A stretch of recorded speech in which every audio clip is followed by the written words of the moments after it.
Welcome back to Late Agenda.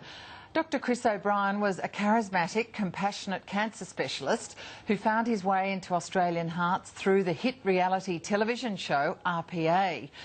With a few medico colleagues, he wanted to establish a centre to better treat patients dealing with cancer. Then the unthinkable happened, and Chris O'Brien himself was diagnosed with a malignant brain tumour which eventually killed him. But his illness and his journey helped galvanise the forces needed to turn his dream into a reality. Former Prime Minister Kevin Rudd kicked in taxpayers' money, and that, along with donations from many ordinary Australians, helped establish a new comprehensive cancer centre. It is the Chris O'Brien Lifehouse, and it officially opened alongside Royal Prince Alfred Hospital and Sydney University in recent weeks. Professor Michael Boyer is the Chief Clinical Officer at Chris O'Brien Lifehouse. He was an instigator along with Chris O'Brien himself, and he joins me now. Professor Boyer, thank you so much for joining us. Thank you, Helen. Now, you've had all the excitement of the launch in the last couple of weeks. What is it that you're actually trying to achieve at Lifehouse? Our goal is to provide uncompromising care, and what that really means is to allow patients to have everything they need under one roof, and also to contribute to the fight against cancer by undertaking research, by providing educational opportunities for the next generation of people who will treat cancer, and really bring this all together in an environment that will become self-sustaining, will create innovation, discovery and advances. Well, that sounds all wonderful and motherhood stuff. You've got a great new building, but it has been inspired by what Chris wanted himself, and you were with him pretty much from the beginning on that journey, weren't you? Yes, I was, and you know, the ideas that we have brought to life at Lifehouse are ideas that come from many different directions. The idea that you bring these things all together in one place is really about making the journey a bit easier for patients. The idea of research there comes actually from the United States, where it was recognised some time ago that comprehensive cancer centres, where the researchers were alongside the clinicians and the patients, actually paid great dividends in the speed with which you could come up with breakthroughs. Now, I mean, what does it actually mean to be a comprehensive, and we're showing some great pictures of it now. I think that's, they're real pictures, but we're just showing some graphics of the building. What does it actually mean to be a comprehensive cancer centre, and why hasn't Australia had one before now, if the United States has? We don't want to get into a bidding war about comprehensive cancer centres, but what it really means is that all those elements, clinical care, research, education, are all present in the same place. In Australia, the model that we've had really has been one where cancer services have been alongside other services in general hospitals. The outstanding exception to that is the Peter MacCallum Cancer Centre in Melbourne, which has been part of the way along the lines of what we're doing. That's something that has been there for a while, but really to have everything there is truly new. The other thing that we've done a little differently from other places is that we recognise that almost half of all of our patients go and look for some sort of complementary or alternative therapy. And you know, it's never made sense to me that you have to sort of sneak away almost under cover of darkness to do this, because your doctors might get upset. Well, exactly, because a lot of people would say, well, the traditional medicos have never accepted that complementary medicine, never wanted it to be part of cancer care. I think that's true, but our patients are telling us something very different. And you know, you can learn a lot by listening to your patients, and really what I've learned is that we need to incorporate that into that treatment. And it's not about doing something that's mystical or strange, it's about recognising that there are things that help people. If there's a possibility that it helps patients, then it should be available alongside all the other things they do, with the information recorded in their medical record and the opportunity to research these things to really understand what are the benefits. So is this part of what you mean when you have a commitment to being patient-focused? Well, it is one part, but being patient-focused is more than just that. it really started for us actually with the physical fabric of the building. The building is designed in a way to make it easy for patients, their families and their carers to get around, so that it's not mystifying. In fact, even from the architect's point of view, the amount of transparency in the building, the amount of glass, is all about demystifying the journey and making it something that a patient can understand. It's also about the way we arrange our services. We try to make it as easy as possible for patients to access the service and as easy as possible for us to support them in their journey, so that it's not quite as frightening, not quite as terrifying as the journey is normally. Yeah, so this is an extraordinary sort of goal to have, because again, a lot of people would say, and I mean, did this come back to the impetus, part of the impetus that Chris had when he started with his illness? He actually saw firsthand what it's like to be a patient. I think, Helen, that is exactly what happened. You know, and I'm as guilty of this as anyone. As medical professionals, we go through our working lives and we try to understand what our patients are going through.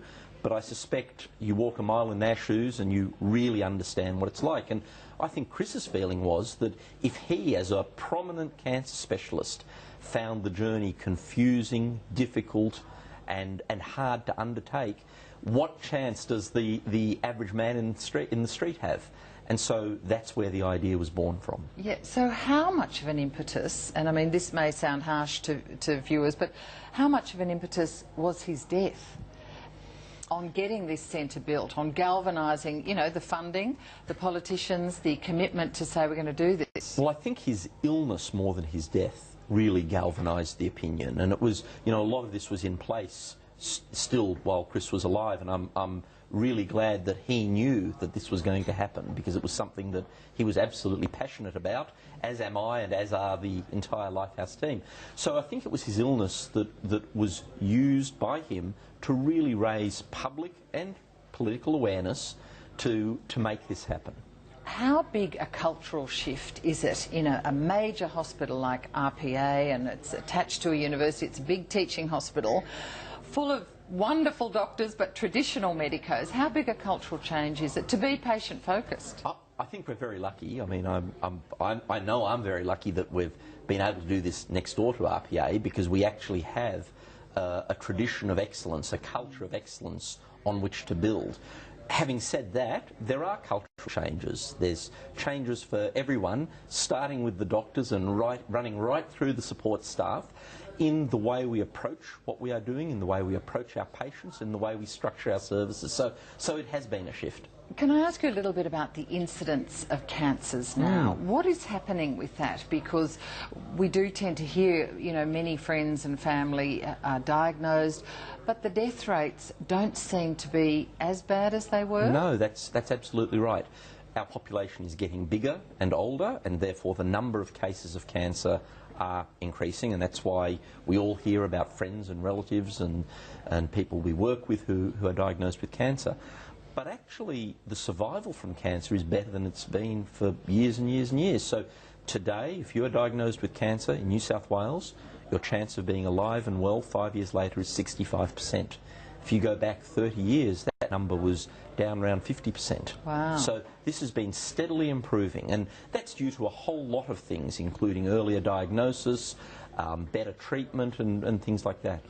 Of course, preventing cancer is incredibly important as well, and so we're lucky in New South Wales to have helped stop smoking as much as we can, and we need to reduce that further as well. So is that still one of the biggest risk factors for cancer? It's probably the biggest preventable risk factor for cancer. You know, you can't change your genes, you can't change what you're born with, but you can change lifestyle, and cigarette smoking, together with some other lifestyle factors, is a really important contributor.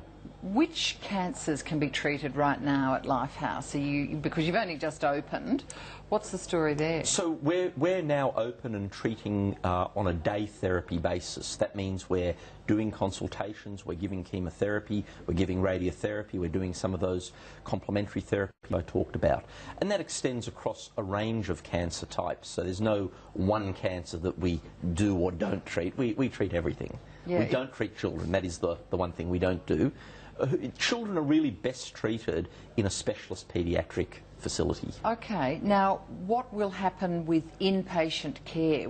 Is that eventually going to be established at Lifehouse? Yes, that's the second phase of our project, and that's due to open just under a year from now, in about October or November of 2014.